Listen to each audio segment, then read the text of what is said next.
Yo mec, bon là il est minuit, presque minuit et je me retrouve à faire des pas dehors. En fait là je suis passé à 18 000 pas par jour et j'ai du mal à les faire honnêtement, c'est pas facile. Je sais que là je mange beaucoup de calories, j'en mange genre 3300, 3400 et je marche 18 000 pas, mais c'est dur à tenir sur le long terme. Et justement je voulais te donner quelques astuces pour essayer de tenir plus correctement tes pas. Et c'est également des astuces que moi-même je vais commencer à appliquer. En fait c'est des choses que je sais mais que j'applique pas nécessairement, c'est parfois par flemme etc. Mais c'est des choses que je devrais faire. Donc là, je me suis retrouvé au lieu d'aller dormir à aller marcher, mais bon, malheureusement. Enfin, heureusement, j'ai la chance qu'en ce moment je taffe pas ou quoi, donc je peux me lever quand je veux. Je pourrais me permettre de me lever un peu plus tard, vers 9 h ou quoi, sans problème. Et du coup, bah en fait, tout simplement, si tu as envie de marcher beaucoup, surtout 18 000 pas, c'est quand même beaucoup. Je te mens pas, je te recommande pas nécessairement de marcher 18 000 pas. Hein. Déjà, marche 10 000 pas tout le temps. Si tu le fais, peut-être augmente ça à 12 000 ou 13 000 ou quoi, mais 18 000, c'est un autre niveau. Je te parlerai sûrement dans une vidéo, je t'expliquerai le plan entier de comment augmenter tes pas et tes calories, etc. Si tu as envie de marcher plus, un moyen simple, c'est le matin d'aller marcher. C'est tout simple, mais le matin, tu te lèves, tu vas aller marcher. Comment dire, tu viens de te lever, limite, tu te brosses les dents ou quoi, tac, tu sors. Tu fais rien d'autre avant. Éventuellement, tu pries, si t'es quelqu'un qui prie. Et tu sors, tu vas marcher, tac, tu vas faire un tour.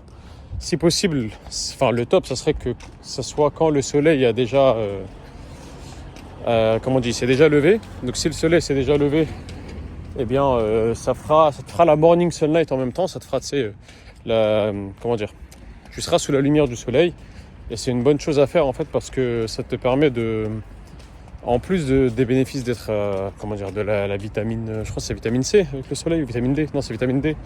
Avec le soleil, etc. Mais ça te permet de régler ton rythme circadien, ça te permettra de mieux dormir. Donc voilà, premièrement. Et en plus, si tu arrives à sortir le matin, pas dormir du coup, bah voilà, généralement, moi, le matin, je fais un petit tour, je fais 3-4 000 pas. Bah déjà, ça m'aide dans ma journée. Et j'ai déjà une avance, entre guillemets. Alors que quelqu'un qui, le matin, se lève pas de son lit, il fait rien, il reste chez lui. Il y a juste une moto qui est passée, tu m'excuseras. Alors que quelqu'un qui sort pas de chez lui le matin, bah, généralement il tape une vieille journée parce qu'il reste dans son lit, il fait rien, il reste sur son tel. Le fait de sortir déjà ça te force justement à sortir et donc à ne pas rester dans ton lit. Ça te casse ta routine un peu, ça te casse ton truc de ouais t'es chez toi, tu fais rien. Donc voilà, premier truc je dirais c'est de marcher le matin. Et ensuite je dirais que c'est si tu peux bien sûr parce que ça dépend de ton taf, ça dépend de ce que tu fais dans la vie, blablabla. Mais ce que j'aurais dit c'est vraiment tu fais des marches digestives, c'est vraiment tu vas marcher après avoir mangé. À chaque fois après avoir mangé, c'est possible, je sais pas, tu manges 2 fois, 3 fois dans la journée, à moins que tu manges 5-6 fois, mais bon. À chaque fois que tu vas manger, tu vas faire un petit tour. Dès que tu as bien mangé, ça t'aide à digérer en fait d'aller marcher, et en plus, bah voilà, ça te fait un peu de pas. Donc moi, j'essaie de le faire, même si je le fais pas tout le temps. Là, je viens justement de dîner, j'étais un peu en retard, et parce que je suis allé à la salle un peu tard, bref, c'est une longue histoire. D'ailleurs, il y avait un abonné qui m'a reconnu, ça fait plaisir. Si tu vois cette vidéo, c'était la dédicace. On était à Garges, à la salle, bref. Et ouais, du coup, si tu marches le soir, si tu marches après chaque repas, bah c'est super, ça te fera un petit tour, hein, tu fais juste un tour de 10 minutes ou quoi, ça te fera 1500 pas à chaque fois, parce que moi, quand je marche 10 minutes à peu près, c'est 1500 pas. Et voilà, ça te fera 1500 pas 2 ou 3 fois dans la journée. Et donc, bah ça fait déjà, je sais pas, disons 3 fois dans la journée, ça te fait déjà presque 5000 pas. Tu rajoutes à ça ta marche du matin où tu marches 3-4 000 pas, c'était déjà genre 6-7-8 000 pas, quoi. Donc déjà, juste en faisant, entre guillemets, peu d'efforts, t'as pas fait un effort de fou, bah t'es déjà à 7000 pas à peu près, on va dire. C'est pas dégueu du tout, honnêtement. La plupart des gens, justement pas, comme j'ai dit, je conseille que tu marches 10 000, 12 000 pas. Dans certains cas, je peux te conseiller de marcher plus, genre 14-15 000. Déjà monter à 18 000, 20 000, je le recommande pas nécessairement, mais bon. Moi, je suis encore nouveau dans cette expérimentation, donc je peux pas trop t'en parler pour le moment. Je pourrais mieux t'en parler là dans 1 mois, 2 mois. Et je t'en parlerai, t'inquiète pas. Mais voilà, je pense que si tu appliques déjà ces 2 choses, ça devrait être suffisant pour avoir tes pas. Maintenant, bah, je devais donner un dernier tips, un dernier truc, quoi, une dernière astuce. C'est ça que je fais déjà. Vraiment, marche quand tu vas à la salle. Marche quand tu vas, je sais pas, tu vois, là, au lieu de prendre le bus. C'est marrant qu'il y ait des bus à minuit encore. Là, il y a un bus qui passe à côté de moi. Essaie de prendre le bus, par exemple, le moins possible, ou ta voiture le moins possible si tu conduis, ou le métro, etc. le moins possible. Bien sûr, parfois, tu n'as juste pas le choix.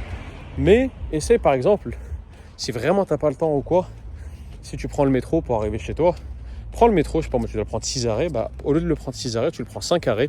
Le dernier arrêt, tu le marches, ça va te prendre genre 15 minutes de marche ou quoi, ça dépend. Il y a des arrêts plus petits que d'autres, plus courts que d'autres. Ça prendra entre 5 et 20 minutes de marche, ça dépend. Et voilà, tu as juste comme ça, tu as utilisé un peu moins les transports. Parfois, tu peux pas éviter complètement de prendre les transports et ça te permet d'avoir marché. Donc honnêtement, si tu fais ça, ça peut être bien. Voilà, pour augmenter ton total de pas. Et pourquoi augmenter ton total de pas? Je te fais une vidéo rapide là-dessus, je vais pas tout expliquer. Bah honnêtement, en vrai, c'est pas mal. C'est pas mal du tout pour ta santé, déjà. Pour comment tu te sens. Pour ton rythme circadien, comme je te disais, avec le sommeil. Surtout si tu dors. Si tu sors, pardon, le matin. Putain, j'ai du mal. Je commence à fatiguer les minuit. Là, j'arrive chez moi en plus. Si tu sors le matin, bah, c'est super avec le soleil, etc. C'est bon pour ta santé. Ça t'aide à perdre du poids. Perdre du gras en particulier, ça fait un peu de cardio, même si c'est pas très cardio entre guillemets, c'est mieux que rien, au moins ça t'enlève le statut sédentaire. Parce que en fait faire de la muscu c'est bien, mais en vrai ça remplace pas du cardio. Et ouais, en vrai si tu fais ça déjà, je pense que ça t'aidera niveau pas. Ça t'aidera à marcher un peu plus et ça t'aidera à ne pas avoir à marcher à minuit un peu comme moi là. Je me suis un peu merdé, mais bon, malheureusement c'est la vie. Je te laisse avec ça, je te rends pas vidéo assez courte, j'avais pas grand chose à dire, c'était assez rapide. Et j'en ai profité là de ce moment dehors un peu chiant pour te faire cette vidéo. Je te laisse avec ça, je te dis à demain.